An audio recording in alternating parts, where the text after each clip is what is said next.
पाकिस्तान में सियासत कैसे करनी है और उसका तरीक़ाकार क्या होगा। 2018 ने पूरा तकरीबन आईजीआई का जो मॉडल था उसको दोहराया था, लेकिन एक चीज़ उसके बाद नई पाकिस्तान में शुरू हुई। कभी खुलेआम हमने किसी सर्विंग जनरल को इलेक्शन प्रोसेस में या इलेक्शन प्रोसेस से पहले आर्मी चीफ़ बनने के लिए एक्टिवली लॉबिंग करते और उस वक्त के वज़ीर आज़म को अपनी पसंद का आर्मी चीफ़ बनाने के लिए पोजीशन लेते हुए नहीं देखा। इमरान खान ने शायद अगर अपने सियासी कैरियर की एक अगर गलती उसकी आइडेंटिफाई करनी हो तो ये सबसे बड़ी उनकी एक मिस्टेक थी जो उनको बहुत भारी पड़ी। सारी दीवारें तोड़ के नवाज शरीफ को जो सज़ा का अमल था ना, दीवारें तोड़ के सज़ा का अमल बनाया गया था। वापसी भी वैसे उनकी दीवारें तोड़ के हुई है, मरवजा तरीक़ाकार से नहीं हुई। तो इमरान खान को वज़ारत उज़्मा देने के लिए सब कुछ तोड़ा गया था। एक इकामा के ऊपर उसको निकाला गया, अकाउंट रिसीवेबल पर डिस्क्वालीफाई नवाज़ को किया गया, बलूचिस्तान में सिटिंग गवर्नमेंट गिराई गई, बाप पार्टी क्रिएट की गई, इस तरीके से उनके वोट इकट्ठे किए गए।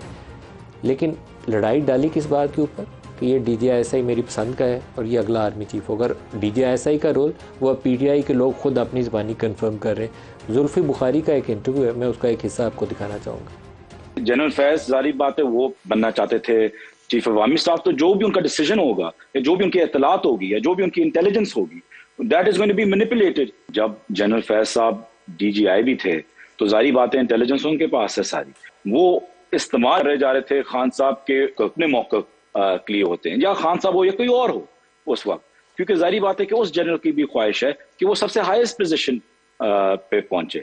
तो इसलिए ये मैनिपुलेशंस होती हैं। कभी भी रिलायंस किसी शख्सियत के साथ नहीं होनी चाहिए। किसी भी ओहदे के ऊपर अगर शख्सियत के ऊपर डिपेंड करें तो एक पॉलिटिकल पार्टी के लिए गलती। ये बड़ी पावरफुल स्टेटमेंट है और तकरीबन कमोबेश ये वो हकीकत है जो PTI के सारे लोग खुद से बयान करते हैं, या जो फॉर्मर इस्टेब्लिशमेंट अभी रिटायर हो गए हैं जो लोग, उनसे आप पूछें तो आपको ये कहानी सुनाएंगे। दो चीज़ों ने फ़ौज के इमेज को नुकसान पहुँचाया है। फ़ौज सबसे ज़्यादा, अगर किसी इदारे ने पाकिस्तान के लिए अगर कहा जाए ना कि सलाम उसको पेश करना चाहिए, वो रोज़ाना 4-5 लोग हैं जो शहादत पाते हैं पाकिस्तान को बचाने की खातिर, लेकिन दो इश्यूज़ पे कंट्रोवर्सी का शिकार होते हैं, या टेक ओवर हो जाए या आर्मी चीफ एक्सटेंशन ले लें। और एक ये मामला है कि वक्त से पहले आप लॉबिंग शुरू कर दें आर्मी चीफ बनने के लिए।